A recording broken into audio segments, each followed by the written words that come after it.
prosseguindo com as explicações místicas do Rav Shneur Zalman a respeito do significado mais profundo do dia sagrado do Shabbat, nós vamos agora ver alguns trechos selecionados de um outro discurso hassídico pronunciado pelo Alter Rebbe e transcrito pelos seus discípulos, incorporado numa obra clássica do Rav Shneur Zalman, Likutei Torah.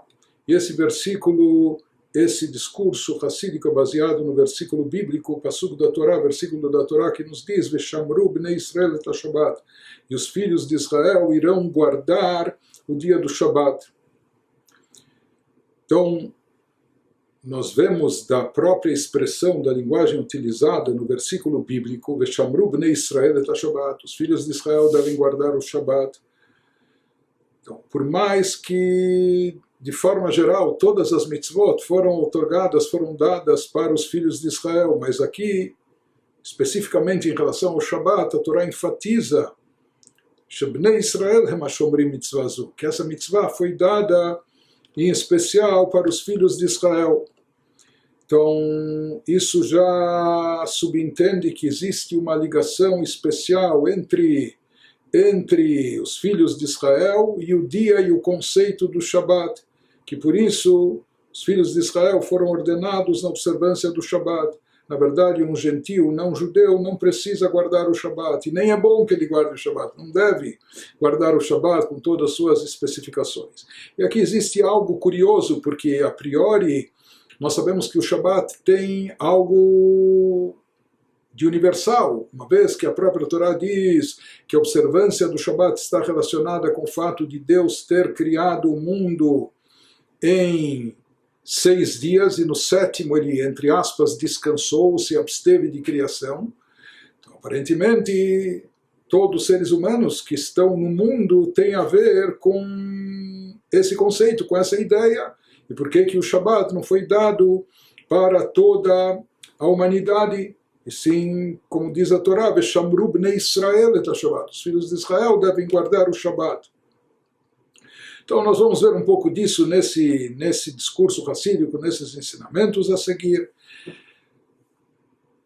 Sempre o discurso hassídico abre com um versículo bíblico, uma passagem dos nossos sábios, algum conceito, e em seguida ele começa a elaborar o assunto. Assim nos faz o Alter Rebbe aqui também, que Hine inyan ha-Shabbat shebo Shabbat Hashem. Então, primeiro ele vai nos explicar o que significa, entre aspas, esse descanso divino. É claro que Deus é onipotente, é todo-poderoso, ele não se cansa e não se esgota, Deus nos livre, ele é perfeito. Então, o que significa isso? Que ele, entre aspas, descansou. Shabbat shebo Shabbat Hashem. E quando nós entendermos o que significa esse descanso, entre aspas, esse repouso divino, por assim chamar, nós vamos entender melhor qual é a essência do Shabbat. Porque o Shabbat foi dado para nós e no que implica esse repouso para nós também. Quando entendermos o que significa esse descanso divino, nós vamos entender o que ocorre conosco e o que se espera de nós no dia do Shabbat.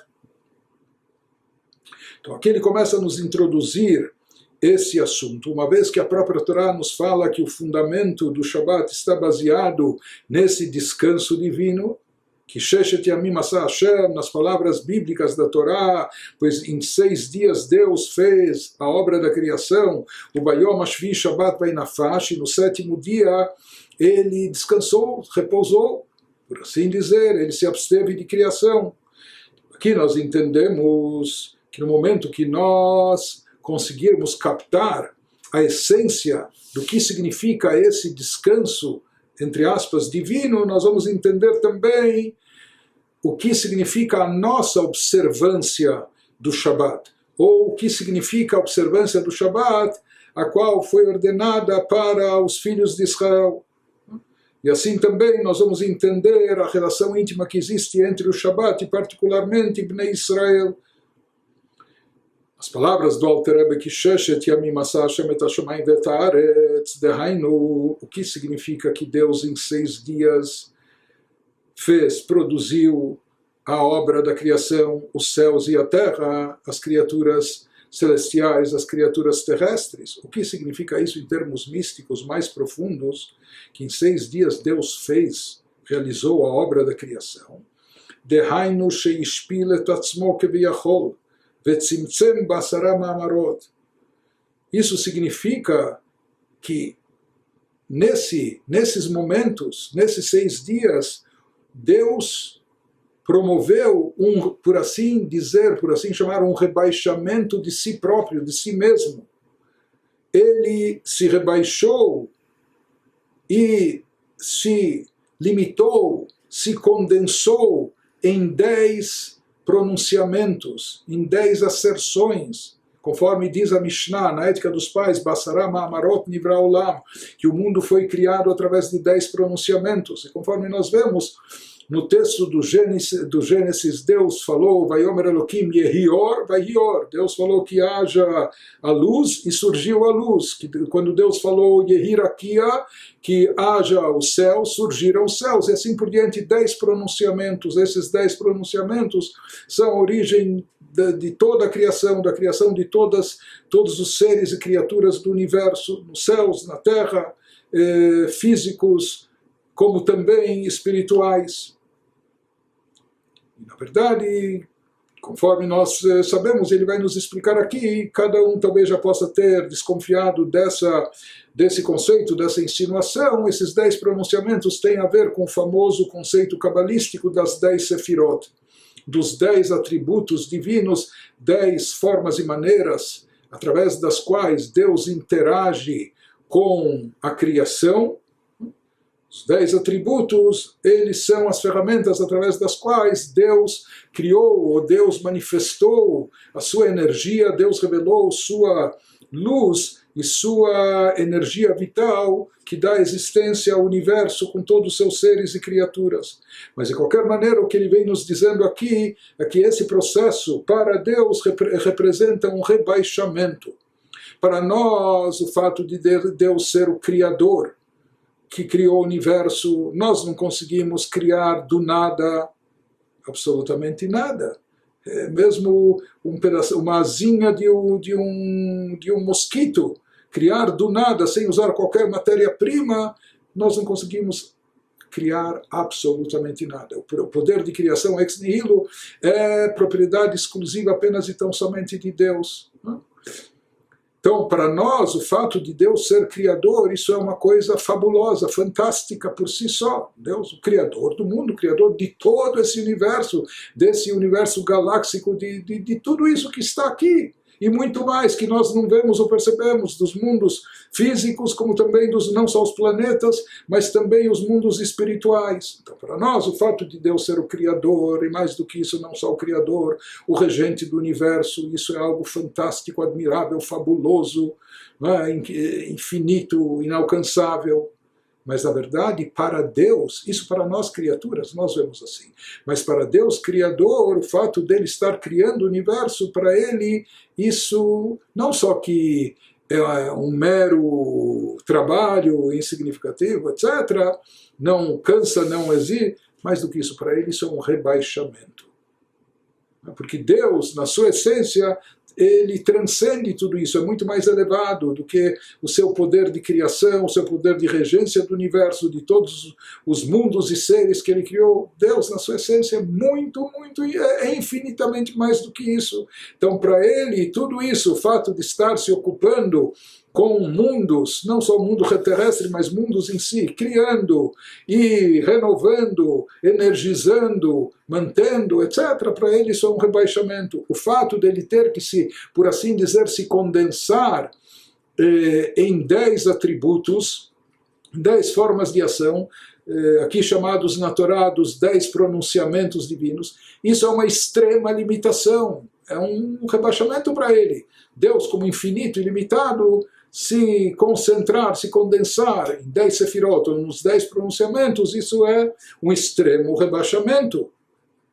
Isso é o que ocorreu nos 6 dias do Gênesis da criação, livrou o lehavot, o leachayot, o ashvalim. Tudo isso Deus fez, se limitou, se condensou, se restringiu, não é? Ao tzimtzum, conforme explicado na Kabbalah, isso ele faz para criar, dar existência, dar vida a criaturas baixas, inferiores, como somos nós. Né? Então, nós vamos ver aqui, estamos vendo qual o conceito místico mais profundo do descanso divino, sempre por assim chamar, no dia do Shabat. É claro que esse descanso não é literal, não é que Deus se cansou, nos 6 dias fiz tanta coisa, criei tantos mundos, então ele precisava uma pausa para repor. Deus nos livre até pensar, imaginar isso, porque Deus não lhe custou nenhum esforço, nenhum empenho, toda a obra da criação. Então, o que significa esse repouso divino, que a Torá se refere, isso que nós estamos procurando entender agora. Então isso nós vamos entender no momento que apreendermos o que significou a existência dos mundos e das criaturas, como elas são mantidas, etc., o que ocorreu nos 6 dias do Gênesis. Então, conforme a gente já tem explicado, Deus, na sua essência, é transcendental, é ilimitado, é infinito, ele está completamente desvinculado de mundos, de universos, mesmo os universos gigantescos, espaço sideral, planetas. Deus está acima completamente de tudo isso, isso é completamente insignificante, nulo para Deus. Por quê? Porque Deus não se enquadra na categoria tudo que é grande e fabuloso para criaturas. Criaturas são, mesmo as criaturas mais gigantescas, enormes, criaturas são limitadas. E Deus é infinito, é ilimitado. Portanto, a criação de mundos, dar existência, dar vitalidade para esses universos que são limitados, finitos para Deus, isso é considerado, isso é um rebaixamento, é um descenso e um rebaixamento enorme para ele. Por quê? Porque toda a obra da criação, mesmo os universos, com todo o espaço sideral e etc., que ao nosso ver parece infinito, mas não é, tudo isso é limitado, tudo isso é finito.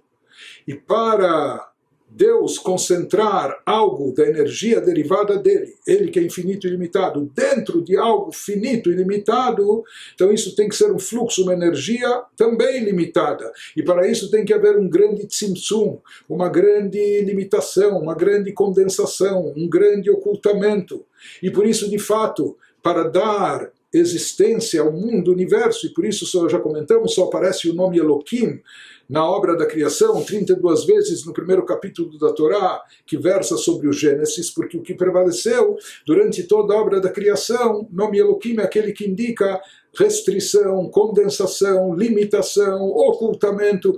Essas eram as forças divinas que estavam atuando, porque se a luz divina se revelasse em toda a sua infinitude, a gente não suportaria, os mundos nem poderiam existir, seriam completamente anulados, como a luz tão forte que ofusca e cega. Não? Por isso, durante toda a obra da criação, Deus se limitou, se restringiu nesses 10 pronunciamentos específicos, esses 10 pronunciamentos que eles indicam os tipos de distintos de energia divina vitalizante que vai dar existência a todos os tipos de seres e criaturas. Isso indica, está ligado também, como nós falamos, os 10 atributos, as 10 sefirot, mas que todos eles são específicos, limitados, eles são enquadrantes, né? E é deles, passando por eles, que chega até nós, ou até cada criatura, a cota de energia divina que lhe cabe. Por isso, toda a criação, todas as criaturas são chamadas insignificantes, nulas, por serem limitadas e finitas, em comparação com a grandeza infinita de Deus. E durante toda a obra da criação, durante todo o Gênesis, todos os 6 dias da criação, o que houve no mundo, o que estava acontecendo, o que estava revelado era a condensação da luz divina, a limitação da energia divina. Estava sendo obscurecido o poder divino para dar vazão às criaturas, porque caso contrário o que estaria em evidência seria sempre apenas e tão somente o Criador. Então, aos olhos das criaturas, que somos nós, que parecesse que as criaturas podem ser autônomas, ou que existem com uma certa independência, etc., o que no fundo, na realidade, não procede. Mas para que isso pareça aos nossos olhos, para que a gente não se anule em completo, Deus produziu essa condensação, esse ocultamento, essa limitação, durante os 6 dias do Gênesis, durante todo o processo criativo, que envolveu o surgimento do universo com todos os seus seres e criaturas.